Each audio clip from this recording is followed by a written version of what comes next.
Audio Jungle.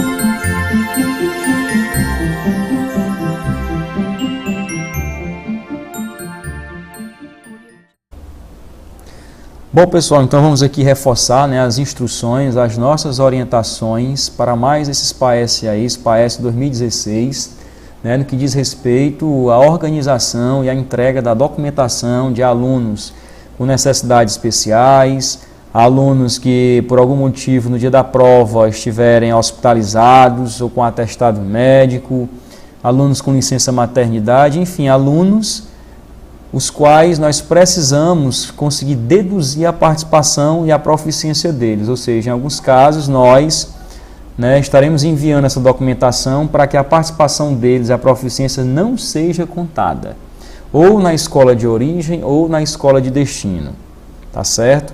Então o documento legal que ainda rege, ainda é a portaria 998 de 2013, não houve mudança, né? Essa portaria aí ela pactua, né, ela orienta de forma muito especial os alunos portadores aí de alguma necessidade educacional especial, mas que esses alunos, relembrando, precisam terem sido informados no Educacenso 2016 com essa condição. Porque do contrário, vocês poderão mandar o laudo mais bem feito, bem organizado, argumentado, né, pelo médico, e por mais que a gente tente inserir no sistema, na hora que inserirmos no sistema, se ele não estiver no Educacenso, teremos esse retorno e o sistema não permitirá ele ser inserido. Tanto é que tem muitos casos aí que a gente até responde recurso da escola que entra, né, com recurso perguntando cadê o laudo, né, do meu aluno, do aluno fulano de tal, e quando a gente vai ver, o aluno não estava no Educacenso e vamos responder isso, o aluno não foi informado no Educacenso. Então, é ter muito claro essa questão aqui, tá certo? Em relação aos laudos aí, como é que nós poderemos proceder? Bom, ou laudo, ou parecer, ou declaração, ou atestado, né? Porque existem conceitos, tecnicamente falando, que diferencia laudo, parecer, declaração ou atestado. Algum documento desses que chegue até nós, da forma que a gente vai orientar aqui, que precisa chegar, e que tenha sido assinado e carimbado por um profissional médico, já era, está valendo, certo? Então aqui ninguém vai discutir se vai chegar um atestado, se vai chegar um laudo, se vai chegar um parecer médico. Essa discussão técnica e conceitual nós não vamos fazer, tá? Mas nós precisamos receber, né, caso a escola, a sua escola precise, não, eu preciso deduzir a participação e a proficiência desse aluno, porque ele não tem condição de fazer a prova, certo? Mas esse documento tem que ser um documento elaborado, assinado por um médico, profissional médico, não é psicólogo, não é assistente social, não é fisioterapeuta, tem que ser um profissional médico. E a gente, até o ano passado, ainda recebemos, né, um monte de documento, né? É claro, ali era um acompanhamento profissional da saúde, um profissional da saúde, porém não era um médico. Não sendo médico, nós não podemos aceitar, nós não vamos validar, o grupo de trabalho não validará esse outro documento, tá certo? E aqui, né, o que deve constar no laudo. E aí eu vou falar de laudo aqui, vai servir para atestado, vai servir para parecer, vai servir para algum documento expedido por um profissional médico, né, atestando que o estudante ou a estudante não teria condição ou não reúne as condições necessárias para realizar a prova. E que por isso, uma vez vocês nos entregando, né, a participação desse aluno e a proficiência dele seria deduzida da escola, ou seja, não seria contabilizada, não seria considerada nem a participação nem a proficiência. Então lembra aí, nós precisamos ter claramente o nome completo do aluno de forma legível. Né, tem médico que a gente sabe que não tem uma letra nada legível e eu até aconselho o médico que ele, sim, é claro, ele vai ter que colocar o nome do aluno sempre. Porém, nos casos onde o nome do aluno não estiver ilegível, não estiver legível, grampeie um papelzinho, né, colocando o nome, né, informando a escola desse aluno ou até escrevam atrás, né, desse documento, que a gente vai conferir, né, mais ou menos aí com o que o médico tentou escrever e poder até traduzir o nome desse aluno. Outra informação que precisa ter no documento, nesse documento médico, o nome da doença. É preciso ter o nome da doença, certo? Obviamente, se é um laudo, é um documento médico está atestando a incapacidade do aluno realizar a prova por alguma doença. Tá? Então tem que ter o nome da doença, né, e ou o CID da doença. O importante é que tenha as duas coisas, porém, de duas uma, ou o profissional médico informa o nome da doença, né, de acordo com essa portaria 2013, ela deu a possibilidade de informar uma coisa ou a outra, né, o Código Internacional da Doença. Né, a gente geralmente recebe, o ideal seria nós recebermos as duas coisas.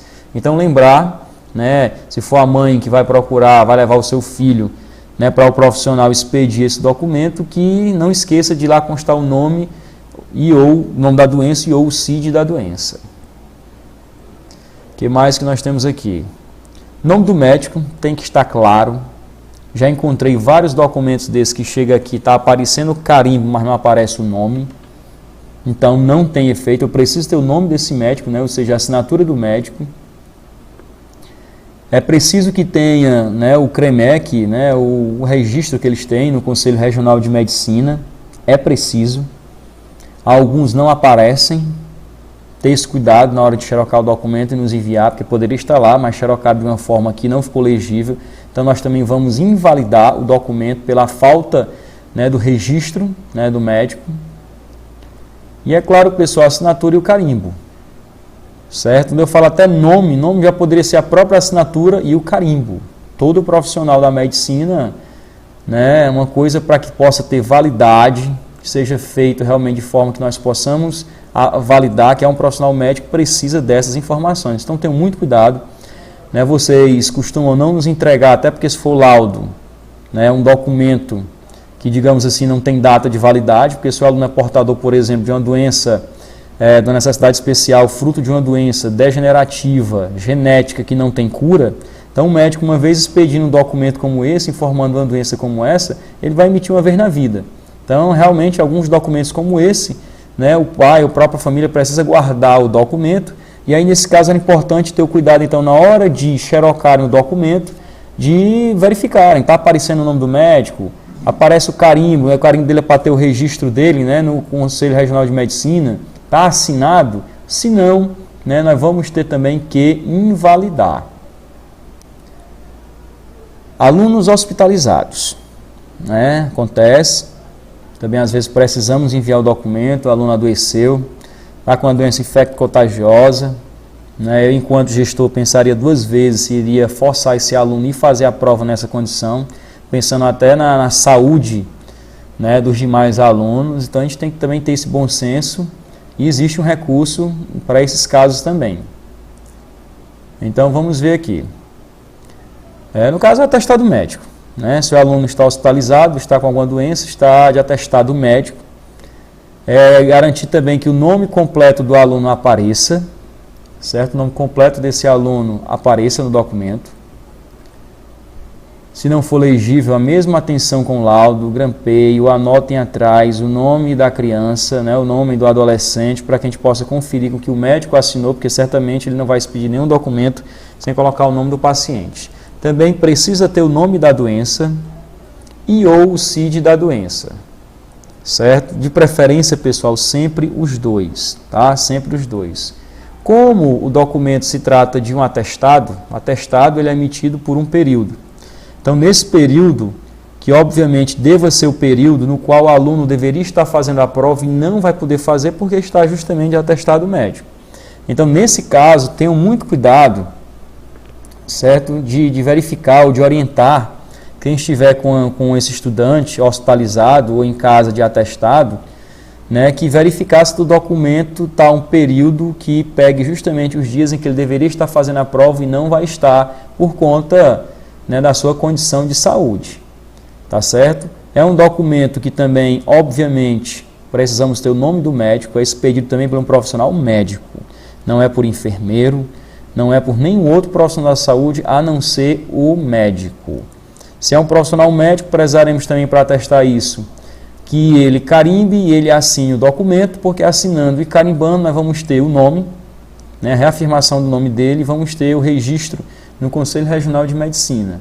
Tá? Então, atestado médico também ter esse cuidado, né? Até porque também alguns nos mandam, não o atestado original, mas a cópia. Então, nessas cópias, ter o cuidado de verificar se está legível todos esses itens aqui que acabamos de falar. Licença gestante. A licença gestante, a lógica vai ser muito parecida com o do atestado médico, certo? Vai ser parecida com o do atestado médico, né? Então, precisamos ter claramente o nome, né, no caso da aluna, certo? De forma legível. Se não tiver legível, aquele mesmo cuidado de fazer alguma observação, ou a lápis, ou grampeado em cima do documento, para que a gente possa até conferir o que o médico escreveu com o que a secretaria ou a escola está nos informando. Uma licença é um documento que contempla um certo período, então precisamos a informação do dia em que ela entrou em licença e do dia em que ela terminará, então ao menos do dia que ela iniciou, porque dá para a gente calcular, né, o período da licença maternidade e perceber se ele vai abranger o período de prova no qual a aluna deveria estar fazendo a prova, mas por estar de licença ela não estará na escola naquele momento. Isso também é um documento expedido por um profissional médico, não é por enfermeiro, não é por nenhum outro profissional que possa até acompanhar, né, uma gestante, né, no seu pré-natal até o momento do seu parto. Mas enfim, tem que ser um profissional da medicina. Certo? E quando a gente fala profissional médico, a portaria não especifica se deveria se exigir uma especialidade. Certo? Sendo profissional médico, né, teremos que validar esse documento. Não vai caber a nós do grupo de trabalho, né, do GT, ficar fazendo esse tipo de julgamento. Né? E aí, sempre lembrando, principalmente no documento que for uma cópia, será que lá está legível o carimbo e a assinatura do médico? Já recebi documentos aqui que não tinha carimbo de médico. Já recebi documentos só carimbado, mas sem assinatura de ninguém. Entendeu? Então, isso são exigências aqui cumulativas. É ter o nome do médico, que vai estar no carimbo dele. É ter a assinatura do médico, que ele vai colocar em cima do carimbo. E no carimbo vai ter o registro dele no Conselho Regional de Medicina. Do contrário, isso daqui também não será validado. No caso dos óbitos, né? Todo ano, infelizmente, né, numa rede ou na outra, estadual ou municipal, em um município ou outro, infelizmente a gente recebe esse tipo de informação, né, se o aluno, o estudante que poderia estar fazendo a prova, né, veio por algum motivo a óbito. Então, nesse caso, para poder deduzir a participação e a proficiência do aluno, precisamos receber a certidão de óbito. Né, precisamos receber, claro, a cópia, né, não vão nos mandar o original, um documento importante que a família precisa guardar, mas enviar o documento, né, que nesse caso, inclusive, vai se pedir algumas informações que tem na certidão de óbito, não poderia ser outro documento que a gente também precisa alimentar lá no sistema, tá certo? Então, é enviar a cópia do documento, que aí também são casos onde a participação do aluno acaba sendo deduzida. Agora vem um ponto aqui muito especial, né, que a gente precisa ter uma atenção toda especial. Então, pessoal, tem uma outra documentação que a gente precisa ter uma atenção muito especial, que são com os alunos portadores de necessidades educacionais especiais. Primeira informação já foi dita, já foi dada. Esses alunos precisam ter sido informados no censo 2016. Certo? A base de dados SPAES, ela veio no mês de agosto, ela é tirada do mês de agosto. Né? O INEP repassa nesse momento para a equipe do CAED. Enfim, já expliquei no começo, o aluno que não foi informado no censo, se certifique disso, para você não ter nenhum trabalho de estar atrás de laudo, de parecer, de algum documento médico que ateste a necessidade especial desse estudante. Tá? Porque nós vamos tentar colocar no sistema, o sistema não vai aceitar. E aí depois o diretor ainda vai no período de recurso atrás de recorrer, e a resposta que nós vamos dar é essa. Né? Não tem fundamento o recurso por conta que o aluno não está informado na Educacenso e de acordo com a portaria tal, não tem o que se fazer. Tá certo?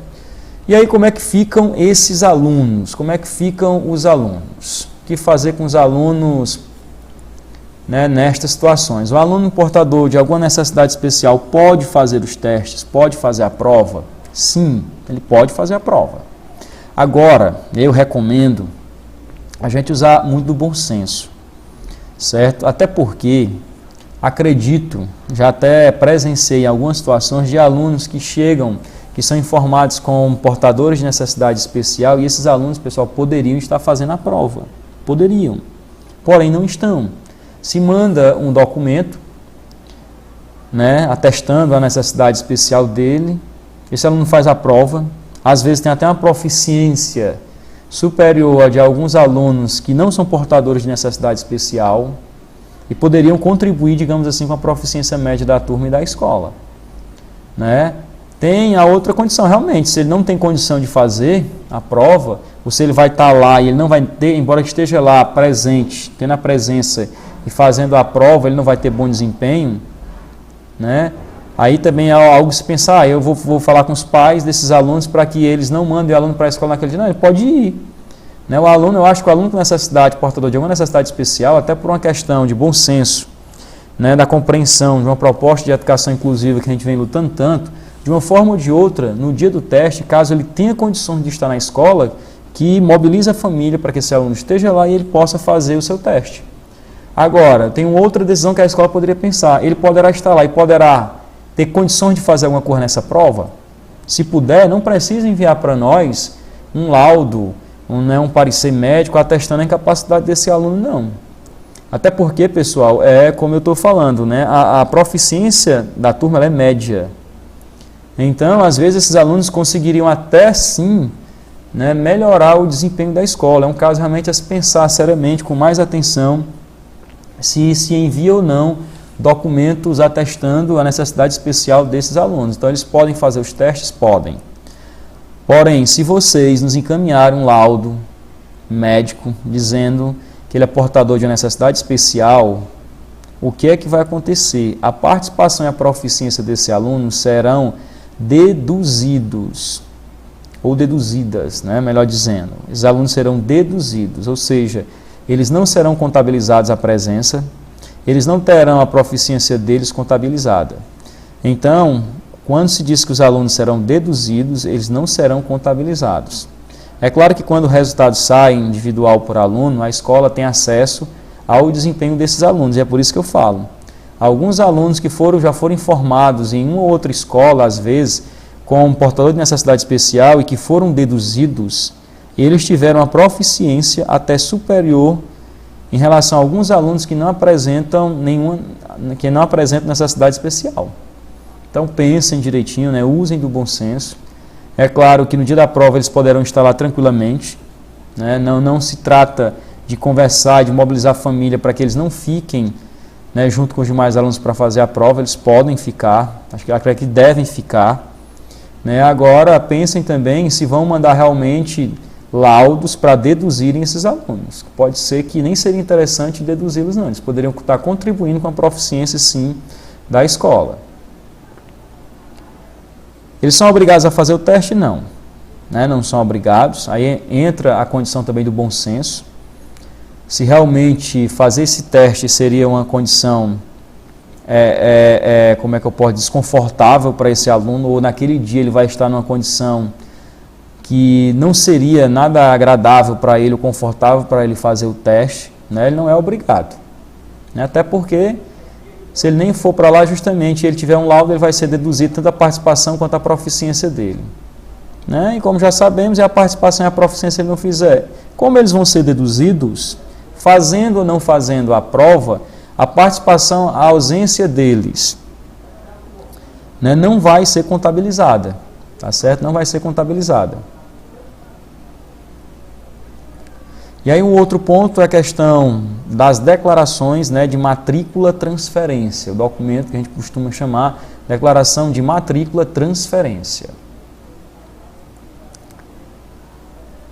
Sabemos aí, né, que infelizmente às vezes foge do poder de gerência da escola, né, mas esse entra e sai de aluno, o aluno que entra na escola, sai de uma escola vai para outra, entra numa rede vai para outra, está numa rede vai para outra, sai de um município vai para outra, e isso acontece, né, isso é passível realmente de acontecer, e como conduzirmos com esse aluno.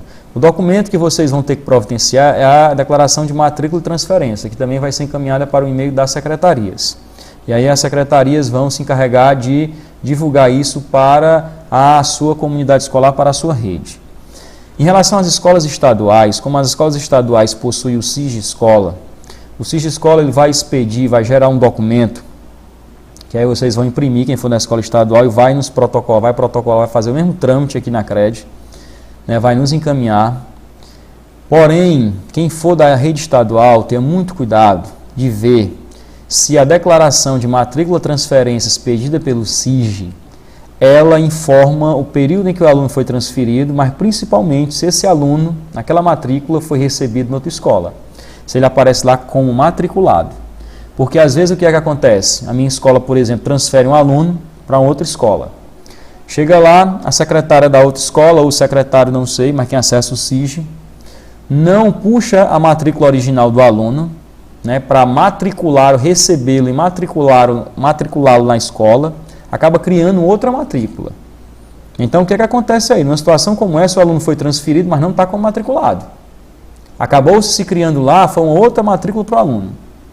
Nesses casos, eu só poderia resolver essa questão da dedução do aluno, né, se eu recebesse um documento atestando que ele foi matriculado em outra escola por conta de ter sido transferida, né, da sua escola original, certo? Ele ter chegado na escola de destino, obviamente procedente de outra escola, né, a escola de origem. Então, o que é que acontece? As escolas da rede estadual não precisariam nem nos encaminhar essa documentação. Agora, desde que vocês façam essa checagem, confirme se realmente lá no documento expedido pelo SIG, aquela matrícula do aluno, né, informa que o aluno foi transferido, mas foi recebido e está matriculado na outra escola. Rede municipal, como o SIG ainda é um sistema ainda não consolidado, sim, precisaremos trabalhar. Todo caso de aluno matriculado e transferido, é preciso que vocês emitam, que as escolas emitam esse documento, né, que é a declaração de matrícula transferência. Quem expede a declaração de matrícula transferência? Quem? Existe uma dúvida muito grande, principalmente aí na cabeça das secretárias ou dos secretários escolares, em relação a quem emite esse documento. Sempre, pessoal, sempre quem vai emitir é a escola que recebeu o aluno, ou seja, a escola de destino. Certo? Então, se você transferir um aluno e precisa da declaração, vá pedir à escola onde ele está. Certo? Porque a lógica é essa, a gente vai entender isso já já. Então, só quem expede a declaração de matrícula transferência é a escola de destino, a escola que recebeu o aluno. E aí, o que é que deve constar? Nós criamos um modelo, né, enquanto SECOM CRED 13, modelo justamente coisa básica, baseado na própria portaria e solicitando algumas informações que vocês nos encaminhando esse documento, informando os dados que prezamos lá, chegando aqui não vai dar problema nenhum na hora de alimentarmos o sistema. Né? A gente acaba padronizando, alguns não concordam muito em padronizar certas orientações, porém para nós aqui isso é importante, porque a gente trabalha dentro de um padrão e trabalha para que tudo dê certo. A escola mandou o documento, a declaração dentro do que é necessário, do que é preciso, pode ter certeza que o documento chegando aqui vai ser validado e o aluno que tiver de ser deduzido, vai ser deduzida a participação e a proficiência, para onde a proficiência e a participação deles deverão constar, se na de origem ou de destino, isso vai acontecer. Então, se precisa nesse documento, é claro, dados da escola de destino e, obviamente, também dados da escola de origem. E pedimos isso não é só porque a portaria pede, não. É porque o sistema vai nos solicitar preencher informações tanto da escola de onde ele chegou, está matriculado atualmente, e de onde esse aluno saiu. Certo? Então, aqui nesse caso, nós precisamos desses dois tipos de informação. Então, o primeiro caso, a escola de destino, o que é que vai constar lá? O nome completo do aluno, ilegível. Tanto é que vamos mandar o modelo, o ideal seria que o nome desse aluno venha sempre digitado para não ter confusão nenhuma. Data de nascimento do aluno é preciso, nome completo da mãe do aluno, certo? Até por acaso daqueles alunos que apresentam, né, nomes praticamente idênticos e são, né, a gente poder diferenciar se estamos realmente informando o aluno correto. O nome da escola de destino, o INEP dessa escola de destino, porque assim, não é obrigação do grupo de trabalho estar pesquisando INEP de escola, não. Então, às vezes, até nós fazemos isso. Mas vai que nós temos um grande número de documentos para analisar, validar e inserir no sistema. E aí chega aqui uma escola, a gente não está conseguindo localizar o INEP da escola de destino. Se a gente não conseguir localizar, não é a obrigação do grupo de trabalho fazer isso. Então o documento poderia até ficar invalidado. Então, lembrar de colocar o nome da escola, mas também o INEP dessa escola, né? No caso aqui é de destino. O município e o estado da escola de destino, porque às vezes a gente fica procurando, faz uma investigação para saber a que município, a que estado essa escola pertence. Também, repito, isso aqui não é obrigação do grupo de trabalho fazer esse trabalho de investigação. Então, por favor, nos ajude aí, né, utilizando o documento padrão. Informar também o ano ou a série, né, a turma e o turno, a data da matrícula desse aluno na escola de destino, que é para onde ele chegou.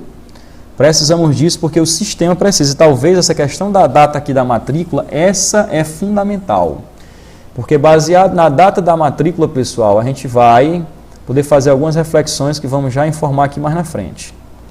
Data da expedição da declaração emitida pela escola de destino. Aqui é o seguinte, é outra história. Uma coisa é a data que o aluno foi recebido, foi matriculado lá na escola de destino, e a outra é a data da expedição da declaração. Por exemplo, você mandou o seu aluno vir para a minha escola.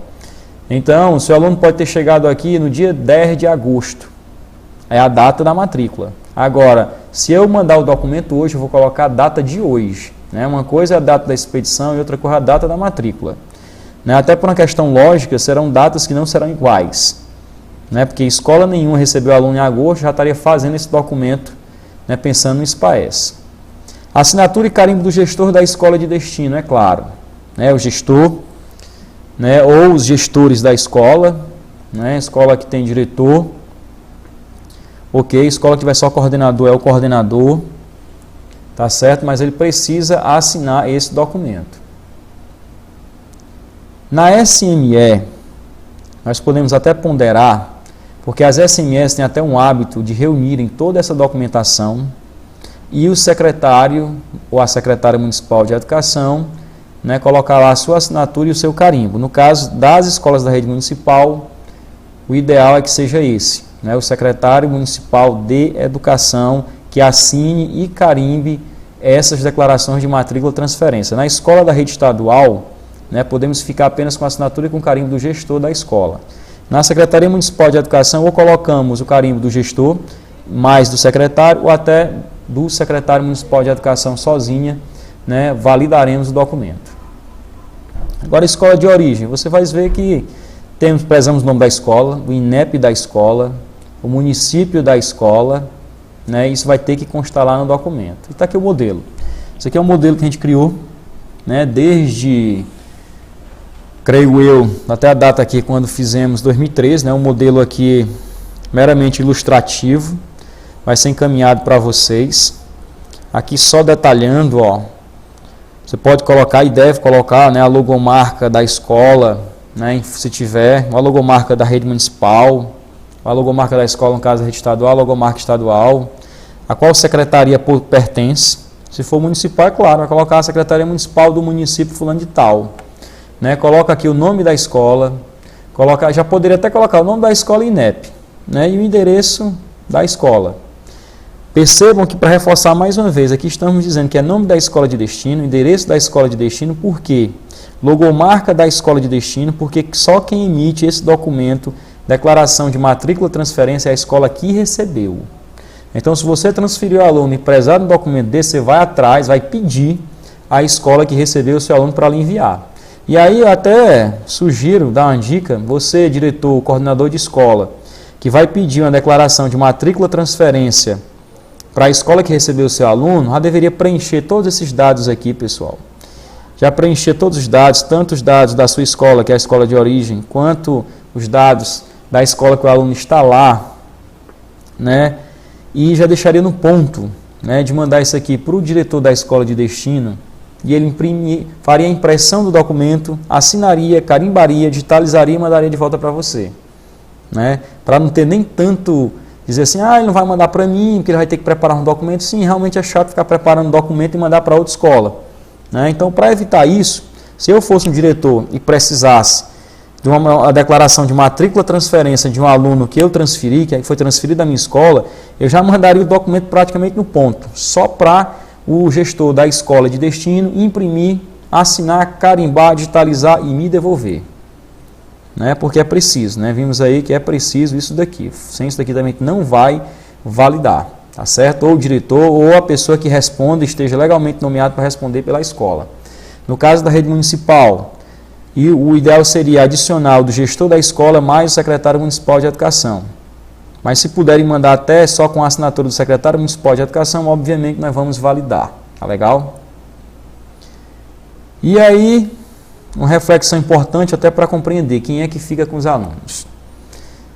A proficiência e a participação do meu aluno vai para a escola de destino ou vai ficar na minha escola, que é a escola de origem? Vamos ver aqui. Duas situações. A primeira, vamos ver aqui alunos transferidos de um município para o outro dentro do nosso próprio estado. Né? Existem transferências de uma escola para outra no próprio município e existem transferências de uma escola para outra, só que o aluno saindo de um município e indo para o outro. Na mais estando dentro do próprio estado do Ceará, vamos ver aqui. Primeiro que o que vocês precisarão lembrar é de uma data padrão, que é o 31 de agosto. Transferências antes e transferências depois dessa data. Essa é a data base, digamos assim. Então, a data base é essa daqui. Se eu transfiro um aluno, por exemplo, da minha escola, ele foi transferido até o dia 31 de agosto. Dia 28, por exemplo, de agosto, ele foi para outra escola. Vamos entender uma coisa que é bem lógica. Esse aluno praticamente estudou na minha escola um semestre. Ainda teria todo um outro para ele estudar na escola de destino. Então, nesse caso, a participação e a proficiência do aluno vai para a escola de destino. Quem ganha é a escola de destino. Então, por isso, muito cuidado com as datas. Lá no documento, se existe que coloque a data da matrícula, a data da transferência, né? E não vamos confundir com data da emissão do documento, não. O que precisa alguém atestar é a data da transferência, que vai ser informada lá e alguém vai assinar. Né? O da escola de destino vai reconhecer que o aluno fulano tal foi transferido dia tal e foi matriculado na dele dia tal. Então, o que é que acontece? Né? Se o seu aluno for transferido até o dia 31 de agosto, você precisa sim pedir à escola que recebeu uma declaração de matrícula transferência desse aluno, para que ele não seja contabilizado nem participação, nem proficiência na sua escola, até porque ele não vai estar lá no dia da prova. Então, se você não consegue isso, o que é que vai acontecer? O aluno vai fazer a prova em outro lugar, em outro município, em outra escola, e vai faltar na sua escola, e vai levar falta, e vai cair a participação dele. E vai deixar de ter uma proficiência no cômputo da proficiência média da turma. Então, cuidado, consigam esse documento. Se você transferir até o dia 31 de agosto, peça à escola para onde o aluno foi transferido, esse documento, na declaração de matrícula e transferência, porque ele vai ser deduzido da sua escola e a proficiência e a participação dele vai constar na escola de destino. E a escola de destino certamente vai ficar interessada nisso, que você realmente receba esse documento, porque esse documento é a escola de origem que vai nos encaminhar aqui para a CRED e nós vamos colocar no sistema. Né?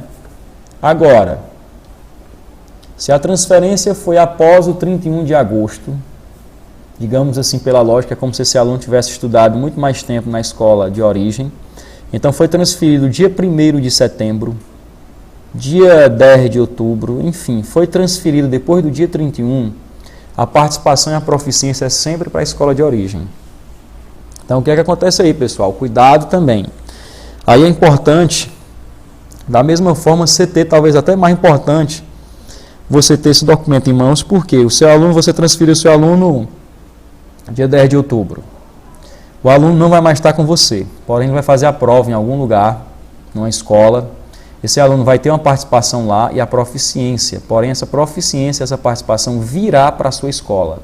Estará na escola de origem.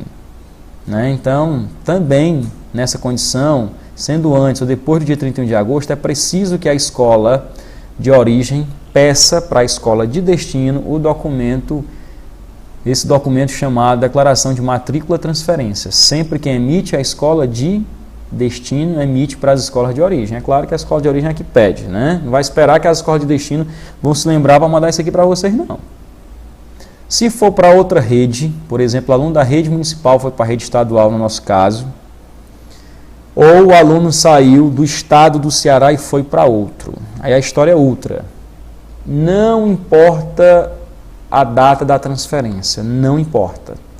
Se você conseguir uma declaração da escola de destino, de todas as formas o seu aluno será deduzido da sua avaliação.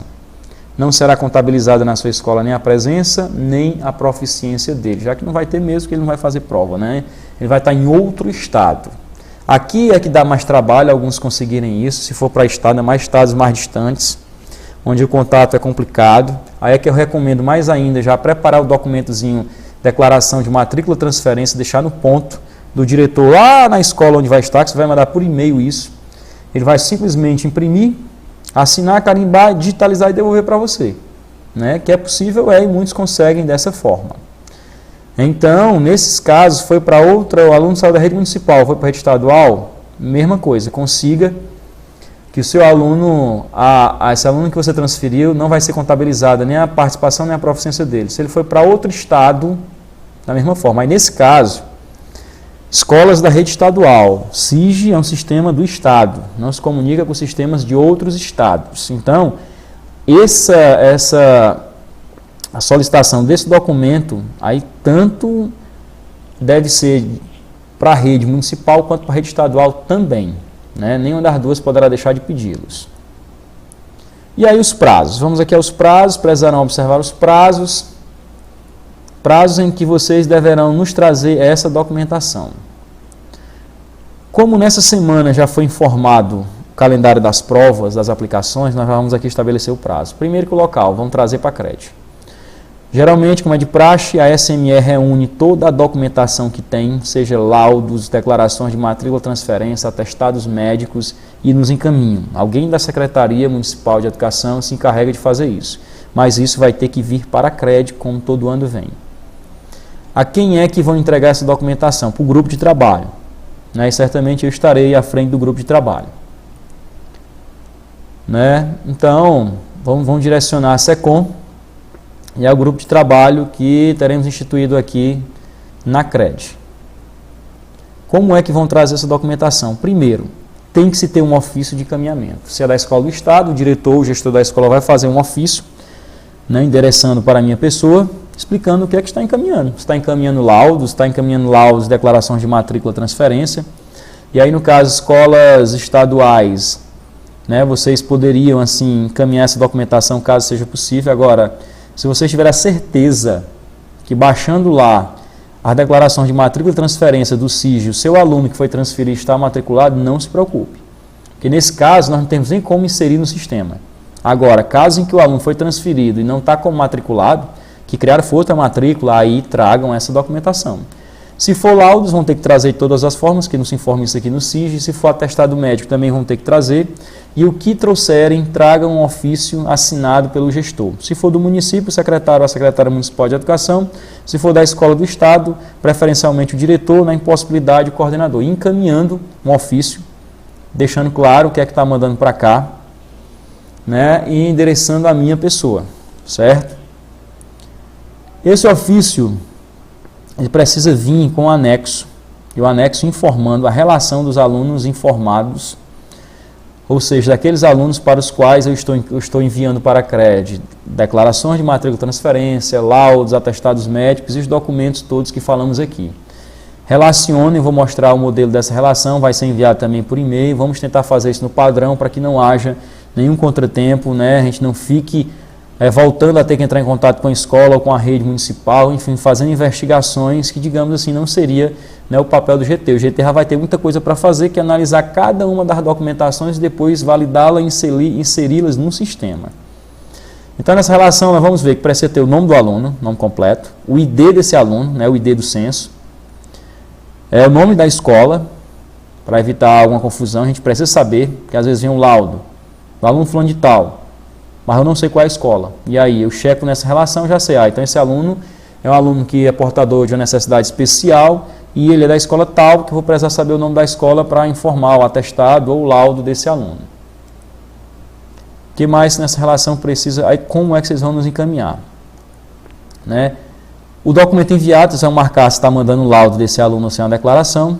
E aqui quando for laudo, entenda que é laudo, atestado médico, licença maternidade, documentos, né, que nos trazem informações sobre a condição de saúde, né, do estudante.